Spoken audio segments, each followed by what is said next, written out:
and your experience. That is what I wanted to clarify. At the same time, he has to respect colleague member. He is also, seniority doesn't get any extraordinary powers. नमस्कार, इन खबर में आपका स्वागत है। तेलंगाना चुनाव परिणाम आने के बाद जैसे ही विधायकों को शपथ दिलाने के लिए एआईएम के नेता अकबरुद्दीन ओवैसी उर्फ छोटे ओवैसी को प्रोटेम स्पीकर बनाने का फैसला किया गया, बीजेपी के विधायक टी राजा सिंह समेत तमाम विधायकों ने शपथ लेने से इनकार कर दिया। खूब हंगामा हुआ। रेवंत रेड्डी जो वहां के मुख्यमंत्री हैं, सवाल उठे कि आखिरकार ओवैसी को ही क्यों बनाया प्रोटेम स्पीकर। और अब उसी ओवैसी से रेवंत रेड्डी की हो गई है भिड़ंत। किस मुद्दे पर हुई ये बाद में बताएंगे। सबसे पहले विधानसभा में ये जो गर्मा गर्म बहस चल रही है और रेवंत रेड्डी हमला कर रहे हैं ओवैसी पर, सुनिए जरा। अकबर साहब ने 6 बार चुनाव लड़के 6 बार चुन के आए, इसीलिए हमारे सरकार मेजॉरिटी मिलते ही अकबरुद्दीन ओवैसी जी को हम प्रोटेम स्पीकर बनाए।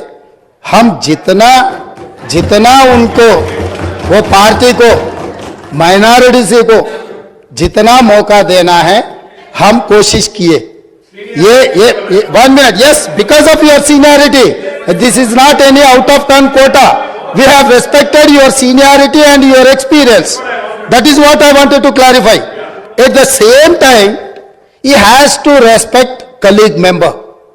He is also, seniority doesn't get any extraordinary powers. Seniority or juniority or first time or 10th time member, her member के लिए एक ही तरह के हक होते हैं। आपके अध्यक्ष में जितने भी 119 मेंबर से हर मेंबर के लिए एक ही तरीका का यहां पर मौका मिलना चाहिए, एक्सप्रेस करने के लिए मौका देना चाहिए। अगर कोई नया मेंबर कुछ मुद्दा उठाए तो सीनियर मेंबर सबर करके उनको जवाब दिए तो ठीक रहेंगे, तब वो कुछ सीखने के भी एक मौका मिलेंगे। क्योंकि ये सभा में 57 न्यू मेंबर्स चुनाव लड़के जीत के आए। जैसा अकबरुद्दीन ओवैसी साहब को लोग चुने, डॉक्टर कवंपल्ली सत्यनारायण को भी लोग चुन के यहां भेजे। किसी को बेइज्जती करने से अपना इज्जत बढ़ता बोल के कोई समझे तो बहुत अफसोस की बात है।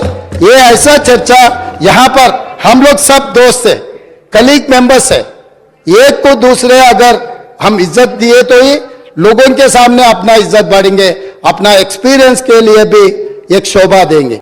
सुना आपने, मामला ये था कि अकबरुद्दीन ओवैसी ने ये सवाल उठाया कि बिजली की हालत खराब है। इस पर जो है कांग्रेस के विधायक सत्यनारायण ने उन्हें टोक दिया कि 10 साल तक बीआरएस के साथ मिलकर के चल रहे थे, बीआरएस सत्ता में थी, तब आप क्या कर रहे थे। बस इसी पर छोटे ओवैसी भड़क गए और ऐसा कुछ कह दिया जो कांग्रेस को बात चुभ गई।